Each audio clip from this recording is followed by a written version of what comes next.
Hi, welcome to our Gut Zoomer walkthrough video. This is Suzanne Barker, clinical educator with the Vibrant Clinical Team. I'm going to present to you our Gut Zoomer 3.0 and give you kind of a general overview of the test and the features.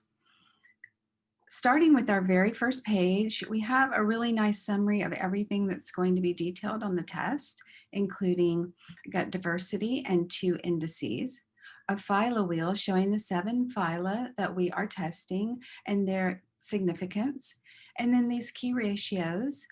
And then we have a gut commensal section here showing the associated risk with the groups of commensal bacteria.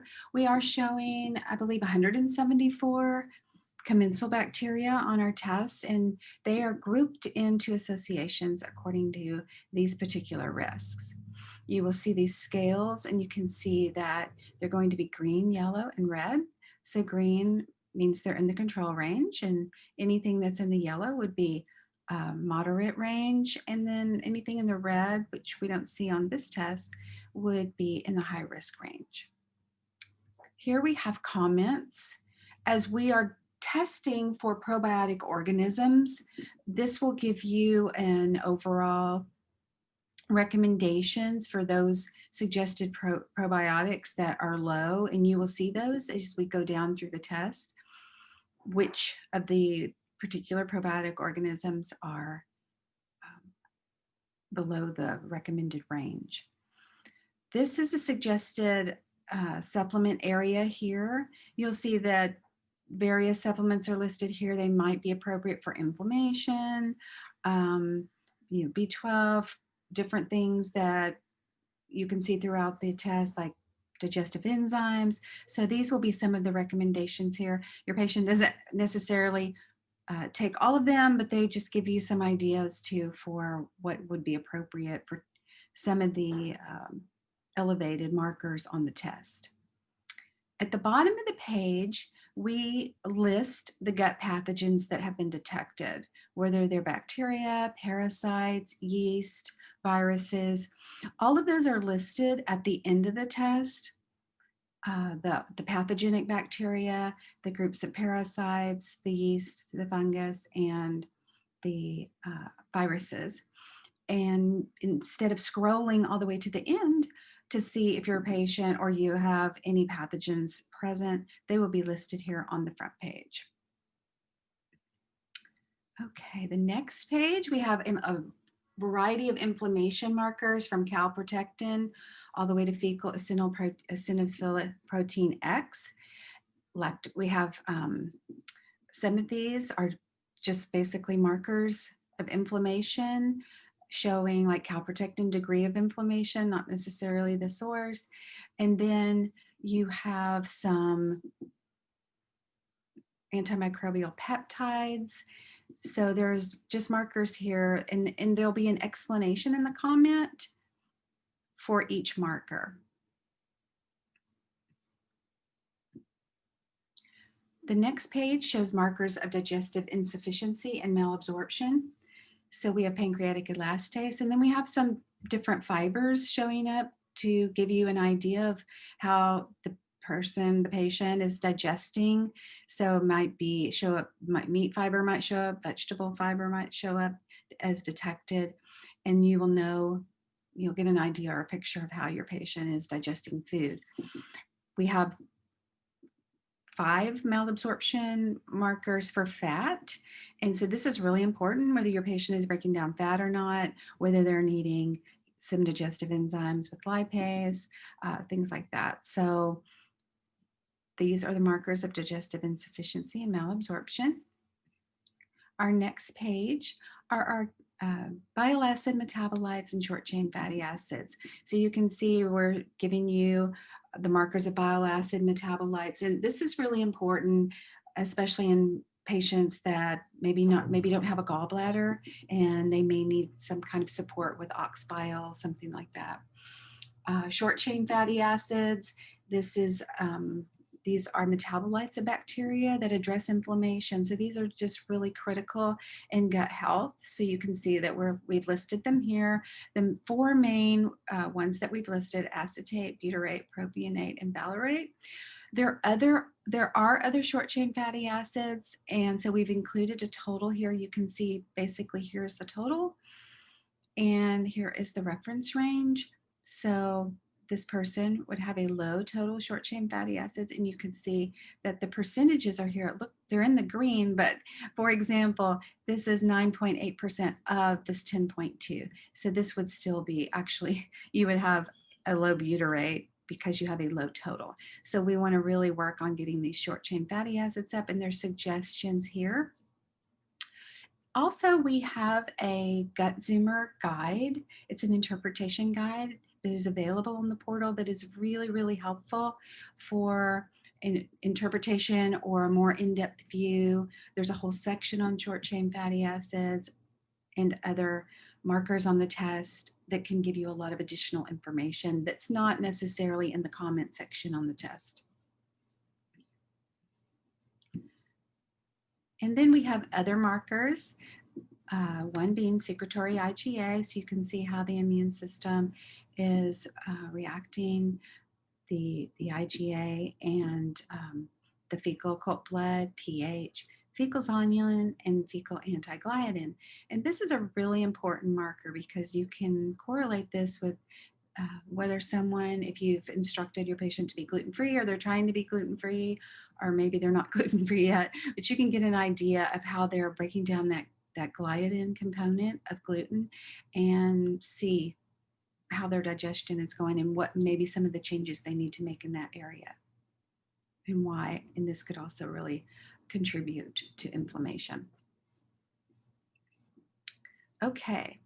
Now we're starting into our section where we have the bacteria that are associated, the commensal bacteria associated with different potential risks. So we list the bacteria here, or the genus. It may be genus, species, it may be just the genus, it may be a family of bacteria. Then we give the value, and then here we give a star rating. And what you see here is you have the stars from maybe 1 star to 5 stars, depending on the strength of associated research for that bacteria and that associated risk. For example, Akkermansia eosinophila is a mucin-producing bacteria that can be instrumental in healing the mucosa. And so the correlation in the rating here is a 4 star with its association to intestinal permeability. So that's a really strong association. You will see some of these organisms repeated in other sections, but like for Akkermansia, you may see only 3 stars or 2 stars with a different associated risk. So that's how these are grouped. And then you can just see the associated risk over here. When any bacteria is out of range in that section, it will cause this to light up, so, or turn red. And so that's kind of how you can know that that's what that indicates. You can see here, these are all in the green, so this is green, but there's one red here, so this is going to populate red. At the end of each section, you'll see these levels of probiotic organisms. So we are measuring probiotic organisms, and they will also give you a value. This test, particular sample report, has previous values, so you can see like the improvement and see the improvement in these probiotic organisms. And we will do that as well. When you do a repeat test, the previous results will be here, right? And then you can see the current results here. Next, we have gut microbiome and SIBO, and this is really helpful because of the amount of people that seem to have SIBO as an issue, and this will help you to know which bacteria, when certain bacteria are elevated, whether it might be more of a hydrogen type SIBO or a methane SIBO. If you have elevated like Methanobrevibacter smithii, that's going to be an indication. That's a methane gas producer. It's a 4-star rating, and this is one that you can address because it does slow motility and it does produce foul-smelling gas. So with a person with gas and bloating, with this bacteria elevated, you would kind of know you're treating a methane type SIBO rather than a hydrogen type SIBO. That is if you didn't have a breath test to confirm that. The next section is gut microbiome and cardiovascular health. And again, you can see some of these are elevated, causing these to populate red. And there's many bacteria here. Many 5-star ratings here because a lot of these bacteria are highly associated with cardiovascular health. So getting the gut healthy is going to improve every system in the body. And that's where we see these correlations that are really significant in really strong reasons to heal the gut. Our next section is gut bacteria and autoimmune health. And you can see we have the groups of bacteria associated with celiac, rheumatoid arthritis, psoriatic arthritis, autoimmunity, inflammation, and allergy. Gut microbiome and metabolic health. These are the groups of bacteria that are associated with diabetes, metabolic health, obesity and metabolic health, IBS, digestive insufficiency. Again, you're going to have this Methanobrevibacter here, which is not elevated on this report, but you can see it has 2 stars here where it's correlated to IBS, obesity, and metabolic health, where it had, I think, 4 or 5 stars on the section with SIBO. So you can see how these different bacteria are going to have different importance and associations in each group. And again, the levels of probiotic organisms, you can see here, they're listed and the values are given. So you'll know if certain ones are low or whether they're in a good range. And you may be having your patient on a probiotic and you can kind of see what's changing, what's working, what's not working, correlated with their symptoms. And that's really valuable to be able to correlate those probiotic organisms with how your patient is healing and feeling. Gut microbiome and nutrition. This is related to production of folate, vitamin K, other B vitamins. These are really important. You can see like levels of Bacillus subtilis. This is a really popular probiotic organism now, a spore-based organism that does have a correlation to production of B vitamins and vitamin K. So this would be really good to know, especially if you have your patient on these spore-based products and you can see whether they are effective or whether something else is going on in the gut that needs to be addressed. Okay. Our next grouping is neurological health. So these are bacteria related to Parkinson's, autism, depression, MS, and Alzheimer's disease.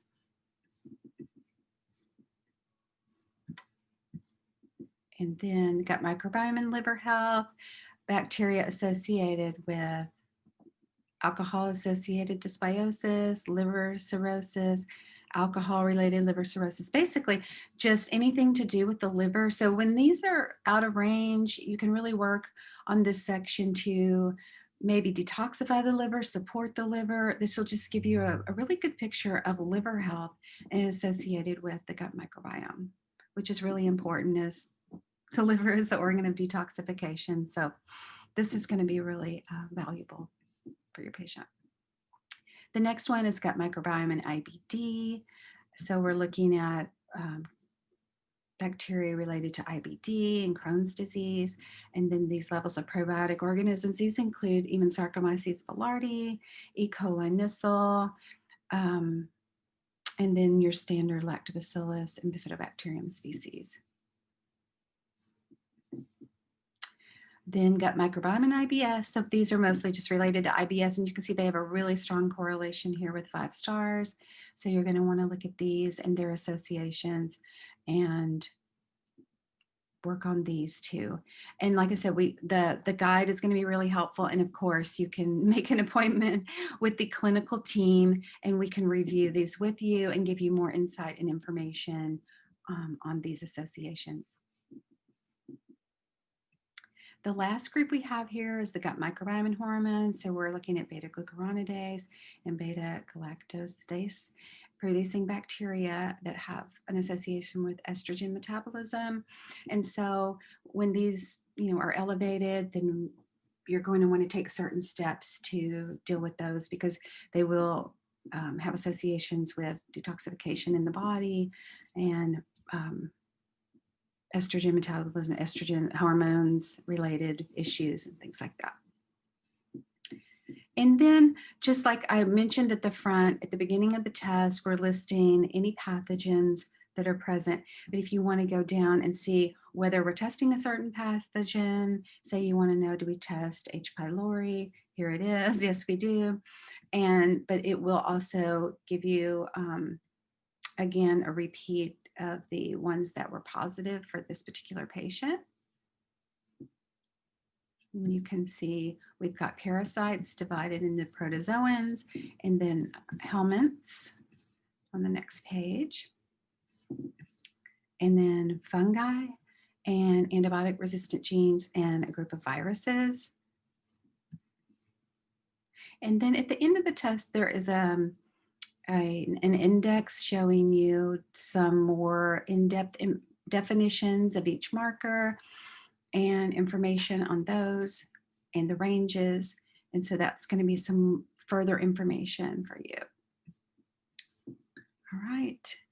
Thank you for your attention, and we hope that you find this test valuable, and please reach out to the clinical team if you have questions or want to review a report.